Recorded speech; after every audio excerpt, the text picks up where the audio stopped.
Start करिए। चलिए हम लोग बात करें एक्सेस कंट्रोल की। कंट्रोल क्या होता है, पहले एक्सेस कंट्रोल समझ लेते हैं, उसके बाद एक्सेस कंट्रोल की वल्नरेबिलिटी समझ लेंगे। तो एक्सेस कंट्रोल का मतलब है कि किस पर्सन को, किस अकाउंट को किस तरीके का प्रिविलेज देना है, वो क्या कर सकता है, क्या नहीं कर सकता है, वो चीजें स्पेसिफाई करना किसको बोला जाता है, एक्सेस कंट्रोल को। ठीक है। आपके पास किस चीज के ऑथराइज्ड हैं आप लोग, आप क्या क्या चीजें कर सकते हैं अपने अकाउंट को ऑथेंटिकेट करने के बाद, वो डिटरमाइन करता है एक्सेस कंट्रोल। ठीक है। जैसे आप लोगों ने एसीएल के बारे में पढ़ा होगा, एक्सेस कंट्रोल लिस्ट पढ़ा होगा सीसीएनए में। तो उसमें क्या था कि कौन सा डिवाइस किस डिवाइस को एक्सेस कर पा रहा है, नहीं करना है, वो चीज आप कंट्रोल करते हो उन लिस्ट के थ्रू, एसीएल्स के थ्रू। तो वैसे ही एक्सेस कंट्रोल वेब एप्लीकेशंस में भी हर एक यूजर के अकाउंट को क्या प्रिविलेजेस देने हैं, क्या परमिशंस देने हैं, क्या ऑथराइजेशन देना है, वो स्पेसिफाई करने में हेल्प करता है। अब ये एक्सेस कंट्रोल दो तरीके से लगाया जा सकता है। पहला है vertical access control and second है horizontal access control. Vertical access control का कॉन्सेप्ट क्या है कि आप किसी ऐसे यूजर के अकाउंट को एक्सेस नहीं कर पाओगे जो आपसे ज्यादा प्रिविलेज वाला यूजर है। आप एक वेबसाइट पे लॉगिन करते हो एज अ स्टूडेंट, और आप टीचर्स के अकाउंट को एक्सेस नहीं कर पा रहे हो, क्यों? क्योंकि वहां पे क्या लगाया होगा, वर्टिकल एक्सेस कंट्रोल। आप एडमिन के अकाउंट को एक्सेस नहीं कर पा रहे हो, क्योंकि वहां पे क्या लगा होगा, वर्टिकल एक्सेस कंट्रोल। तो वर्टिकल एक्सेस कंट्रोल आपको रोकता है कि किसी एडमिनिस्ट्रेटर, किसी एडमिन यूजर के अकाउंट को ना एक्सेस करना, उसके ऑथराइजेशन आपको नहीं देता है। हॉरिजॉन्टल एक्सेस कंट्रोल क्या करेगा, आपको सेम लेवल के एक्सेसेस मना करेगा कि आप सेम लेवल के यूजर्स के साथ भी किसी और के अकाउंट को आप एक्सेस नहीं कर सकते। ऐसा नहीं कि आपने एक स्टूडेंट के अकाउंट से लॉगिन किया और आप दूसरे किसी स्टूडेंट के डेटा को देख पा रहे हैं या मॉडिफाई कर पा रहे हैं। या फिर आपने अमेजोन लॉगिन किया, आपने अपने अकाउंट के कार्ड को देख पा रहे हो, अपने शॉपिंग कार्ड को आप देख पा रहे हो, अपने इनवॉइसेस आप जनरेट कर पा रहे हो, आपने क्या क्या चीजें परचेज करी हैं अभी तक वो देख पा रहे हो। तो ऐसा नहीं कि आपने किसी और का भी देख लिया। तो वो चीजें स्पेसिफाई की जाती हैं हॉरिजॉन्टल एक्सेस कंट्रोल के साथ। ठीक है। तीसरा आता है यहाँ पे कंटेक्स्ट डिपेंडेंट एक्सेस कंट्रोल। तो कंटेक्स्ट डिपेंडेंट क्या है कि आप किस कंटेक्स्ट से रिलेटेड बात कर रहे हैं। जैसे यहाँ पे एक एग्जांपल आपको दे रखा है कि जब आप किसी शॉपिंग साइट पे कुछ प्रोडक्ट परचेज करते हो, तो ऐसा नहीं कि आप पेमेंट करने के बाद अपने कार्ड को मॉडिफाई कर पाओ। ऐसा नहीं होता कभी भी। तो कुछ कंटेक्स्ट डिपेंडेंट भी होते हैं। ऐसा नहीं कि मैंने पेमेंट कर दिया, मैं पेमेंट गेट वाले स्टेप पे पहुंच गया और अब मैं वापस जाके अपने कार्ड के कंटेंट को मॉडिफाई कर रहा हूँ, उसमें से आइटम ऐड कर दिया, कम कर दिया, क्योंकि मैंने पेमेंट तो कर दिया जो करना था मुझे, और मैंने आइटम्स जाके बढ़ा लिया अपने क्रेडिट कार्ड के अंदर कि मैंने सेम अमाउंट में ज्यादा डेटा, ज्यादा मतलब आइटम्स परचेज कर दिए, राइट। तो वो चीजें नहीं कर पाना, तो ये कॉन्टेक्स्ट डिपेंडेंट एक्सेस कंट्रोल होता है कि कंटेक्स्ट क्या है, आप किस कंटेक्स्ट से रिलेटेड बात कर रहे हो, उससे उसके अकॉर्डिंग आप एक्सेस कंट्रोल इम्प्लीमेंट कर सकते हो। ऐसा नहीं कि सिर्फ अकाउंट पे ही किया जाए, आप अपने ही अकाउंट के अंदर भी कुछ ऐसी चीजें नहीं कर सकते हैं जो ऑथराइज्ड नहीं है। ठीक है। वहीं पर कहीं पे भी हो, लेकिन ऐसी वनरेबिलिटीज होती हैं। आप कोई भी वेबसाइट पे आपने लॉगिन किया, आपने अपने अपने कार्ट में कुछ आइटम्स ऐड किया और आप पेमेंट गेटवे वाले स्टेप पे चले गए। अब नॉर्मली क्या होता है कि पेमेंट गेटवे वाले स्टेप पे जाने के बाद आपका पेमेंट गेटवे ना अलग एक ब्राउजर पे, अलग एक विंडो पे ओपन होता है ना। तो वहाँ पे क्या होता है कि आपका, आपने पेमेंट तो कर दिया, बाद में आपने पुराने विंडो पे गए और अपने कार्ट के अंदर आइटम्स को ऐड कर दिया। तो पेमेंट तो आपने अभी भी 3,000 का किया, और उस कार्ड के ऊपर वो पेमेंट किया जाता है। मान के चलो आपके हर एक कार्ड की आईडी होती है, जो भी शॉपिंग साइट वगैरह होती है ना, वो आपके हर एक कार्ड को आईडी देती है, ऑर्डर आईडी बोलते हैं उसको या कुछ और बोल सकते हैं। तो वो ऑर्डर आईडी के ऊपर वो पेमेंट किया जाता है। अब आपने उस ऑर्डर आईडी में नंबर ऑफ आइटम्स बढ़ा दिए अगर, है ना, और जो पेमेंट आपने किया वो उतना ही किया, बट आपने आइटम बढ़ा दिए उसके अंदर, उस केस में क्या होगा कि आपने कम पैसे में ज्यादा आइटम्स परचेज कर लिए। ठीक है। तो ऐसा हो सकता है अगर वल्नरेबिलिटी हो। तो इसी तरीके के एक्सेस को कंट्रोल किया जाता है कंटेक्स्ट डिपेंडेंट एक्सेस कंट्रोल के थ्रू, कि भाई आप ऐसे काम ना कर पाओ। ठीक है। तो एक्सेस कंट्रोल का ओवरऑल मतलब है कि कुछ ऐसे एक्शंस ना परफॉर्म कर पाना जिससे कंपनी का लॉस हो रहा है या किसी यूजर का डेटा लीक हो रहा है, ऐसे एक्शंस परफॉर्म ना कर पाना। ठीक है, अपने ही अकाउंट के साथ। तो वो कहलाएगा आपका कंटेक्स्ट डिपेंडेंट एक्सेस कंट्रोल। तो हर एक तरीके के एक्सेस को कंट्रोल करना, चाहे वो हॉरिजॉन्टल हो, वर्टिकल हो, या फिर कंटेक्स्ट डिपेंडेंट। अब समझ लेते हैं ब्रोकन एक्सेस कंट्रोल क्या होता है। तो ब्रोकन एक्सेस कंट्रोल के अंदर आप दो चीजें पढ़ेंगे यहाँ पे। पहला है वर्टिकल प्रिविलेज एस्केलेशन। अब एक्सेस कंट्रोल में ब्रोकन क्या है कि आपने अब उसको क्या बना दिया, प्रिविलेज एस्केलेशन बना दिया। प्रिविलेज एस्केलेशन आप लोगों को पता है कैसे, क्या होता है प्रिविलेज एस्केलेशन का मतलब कि आपने नॉर्मल यूजर के अकाउंट से किसी और यूजर के अकाउंट पे जाना। अब वो यूजर डिपेंड करता है, वो यूजर आपसे बड़ा है, मतलब आपसे ज्यादा प्रिविलेज रखता है, या आपके जितने ही प्रिविलेजेस वो रखता है, तो वो कहलाएगा आपका प्रिविलेज एस्केलेशन। अब अगेन प्रिविलेज एस्केलेशन भी दो तरीकों से हो जाएगा, एक वर्टिकल और एक हॉरिजॉन्टल। जैसे भी आपने वर्टिकल और हॉरिजॉन्टल एक्सेस कंट्रोल पढ़ा कि ये एक्सेस को कंट्रोल कर रहा था, रोक रहा था कि कोई और आपके अकाउंट को एक्सेस ना कर पाए, या आप किसी और के एडमिन के अकाउंट को या सेम यूजर के सेम लेवल पे किसी यूजर के अकाउंट को एक्सेस ना कर पाए, वो एक्सेस कंट्रोल था। बट यहाँ पर अब आप क्या कर रहे हैं, प्रिविलेज एस्केलेशन कर रहे हैं। आपके पास जो प्रिविलेजेस हैं उनको आप एस्केलेट करके किसी और यूजर के बिहाफ पे कोई एक्शन परफॉर्म करना चाहते हैं या कर रहे हैं, वो कहलाएगा वर्टिकल प्रिविलेज एस्केलेशन। ठीक है। वैसे कॉस्टली रहती है बाद में, क्या करना। क्योंकि जितना हम प्रोडक्ट ऐड हाँ हाँ। तो वो हम मजबूत से जाएंगे हमारे देखो बर्बसूट पे मैं एक एक तरफ बात कर रहा हूँ कि आपने पेमेंट गेटवे पे रिक्वेस्ट को भेज दिया है। ठीक है, अब आप उस रिक्वेस्ट को कहीं से भी मॉडिफाई करो, चाहे बर्बसूट से करो चाहे अपने ब्राउजर से करो, पेमेंट गेटवे पे रिक्वेस्ट पहुंच चुकी है।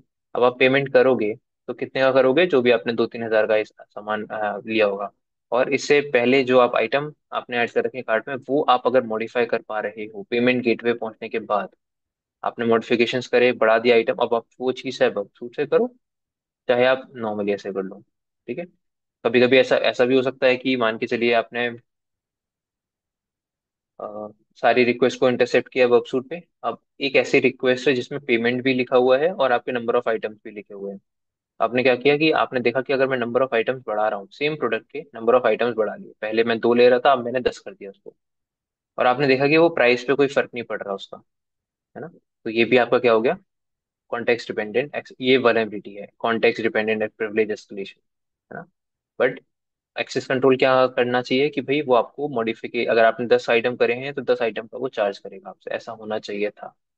बट ऐसा नहीं होता है। तो वही बात है कि चाहे आप उसको बबसूट से करो चाहे ब्राउजर से डायरेक्टली कर लो, आपके पास जहां से ऑप्शन मिल रहा है, बबसूट से करोगे तो आपको जो हिडन पैरामीटर्स है वो भी दिख जाएंगे पोस्ट रिक्वेस्ट के फॉर्म में। अदरवाइज आपको वही चीजें दिखेंगी जो गेट रिक्वेस्ट के फॉर्म में ऊपर यूआरएल पे होंगी।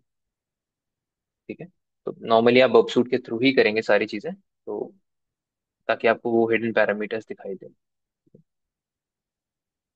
चलिए, वर्टिकल प्रिविलेज एस्केलेशन का कॉन्सेप्ट समझ आ गया सभी को कि यहाँ पर हम एडमिन यूजर को या सुपर यूजर जो भी है उस पर्टिकुलर एप्लीकेशन पे, उसके अकाउंट को एक्सेस करने का आप ट्राई करेंगे, उसकी फंक्शनैलिटी आप एक्सेस कर पाएंगे।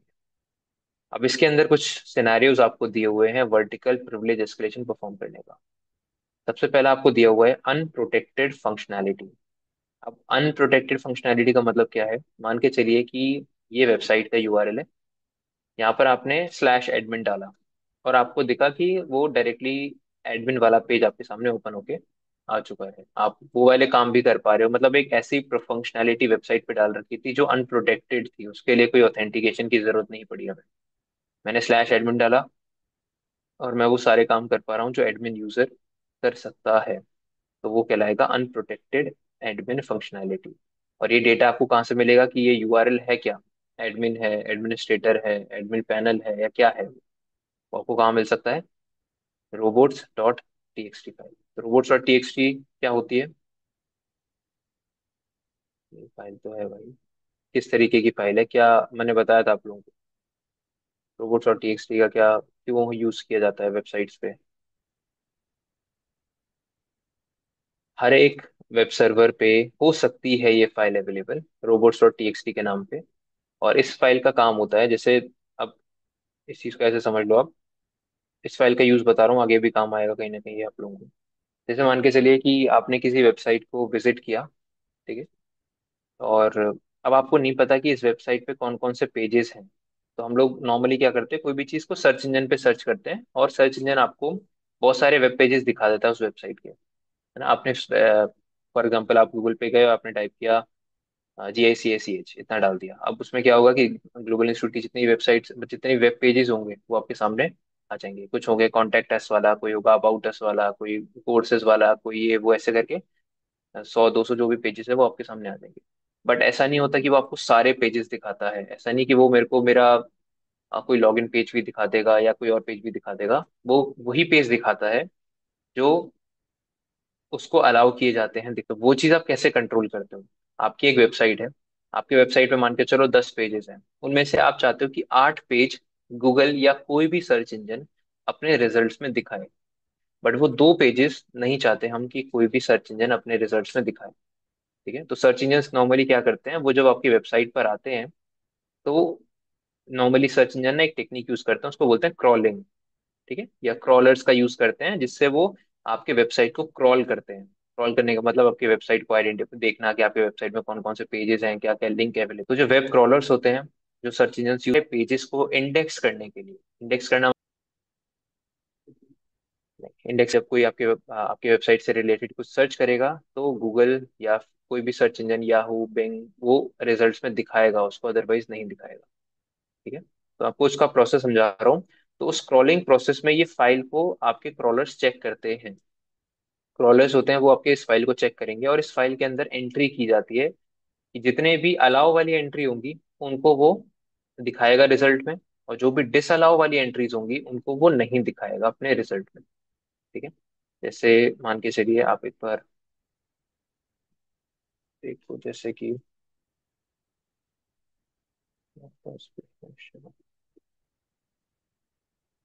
कोई भी वेबसाइट आपने टाइप किया, उसके आगे अगर आप रोबोट्स डॉट टीएक्सटी डालोगे, तो अगर ये फाइल सर्वर पे होगी तो आपको दिखा देगा। ठीक है, जैसे आपको आपको दिखा दिया। अब इसका मतलब क्या है, यहाँ पर 2 तरीके की एंट्रीज आप डालते हो, या तो आप अलाउ डालते हो, और या तो आप यहाँ पे डाल देते हो डिसअलाउ।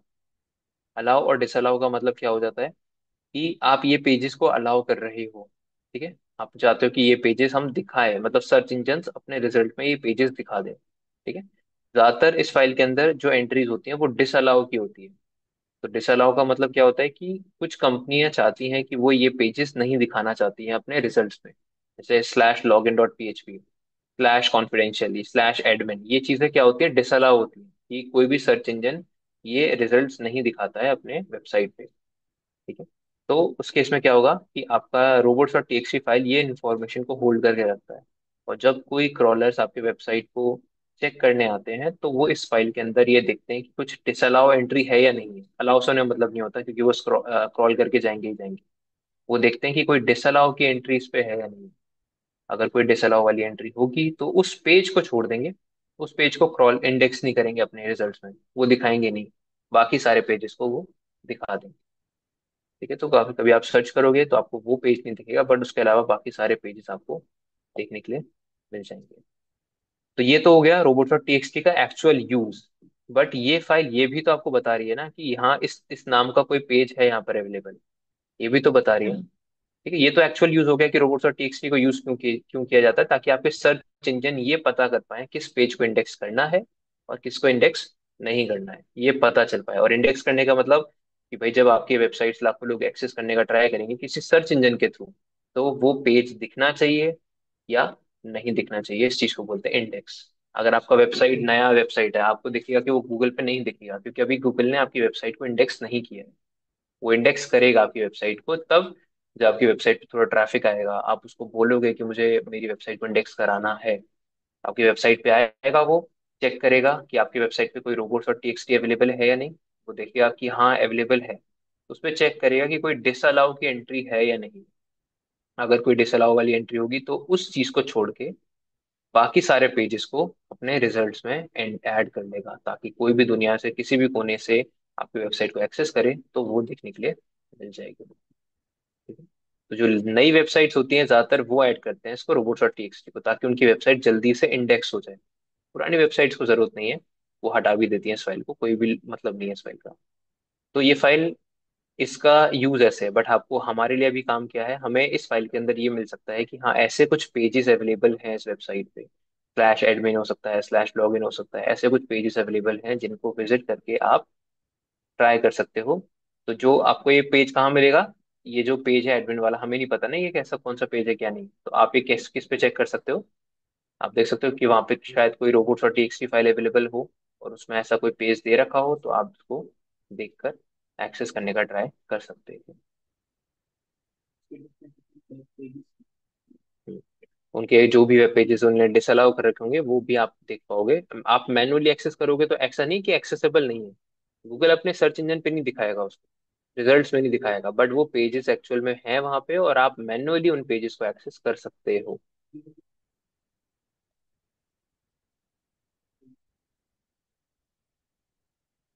हाँ हाँ।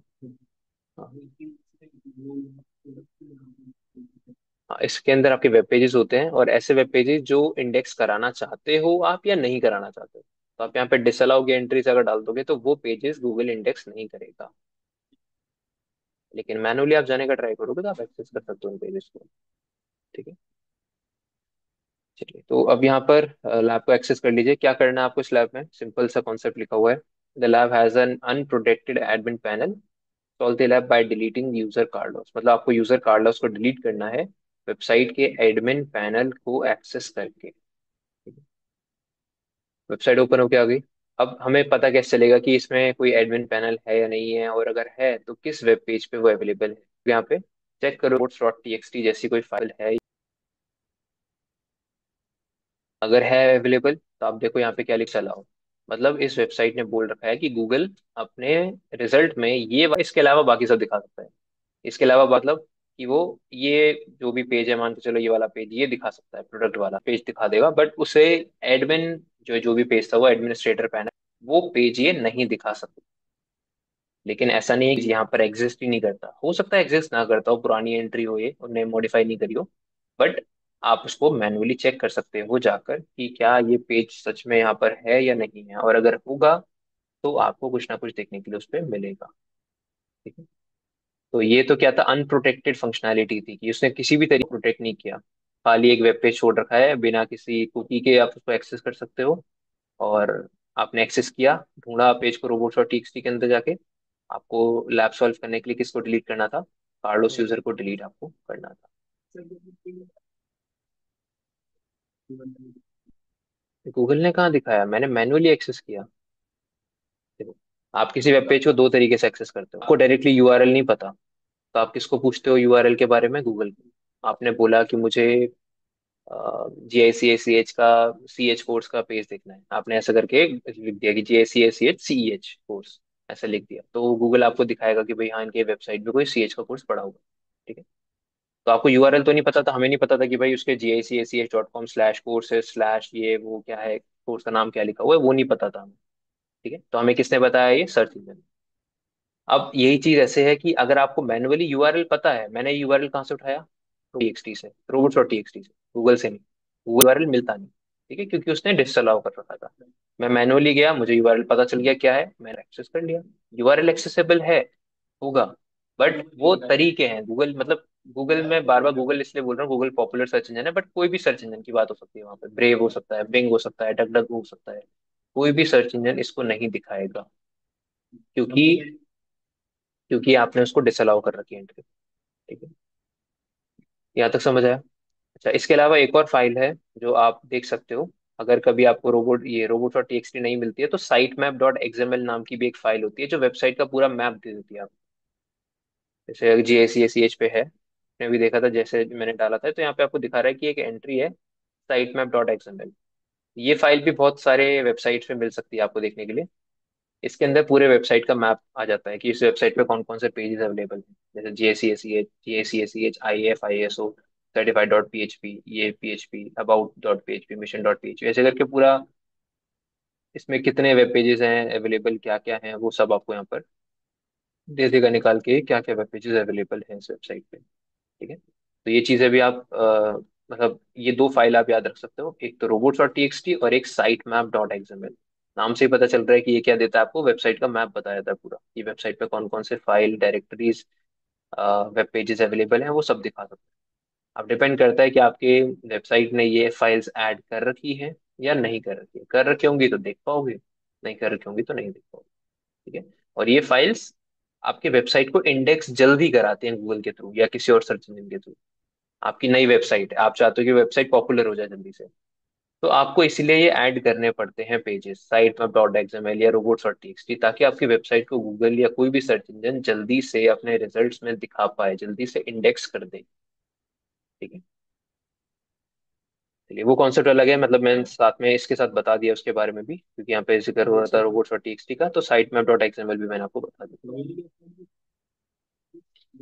रख सकती है, नहीं भी रख सकती, जैसा अभी इनका तो है ही पुराना, तो रख रखा है उन लोगों ने, अभी भी हटाया नहीं है, तो आप देख सकते हो कोई और वेबसाइट ने भी रख रखा हो, हटा दिया हो, क्योंकि ये फाइल ऐसी नहीं है कि मैंडेटरी है, आज रख रखी है कल आप हटा दो।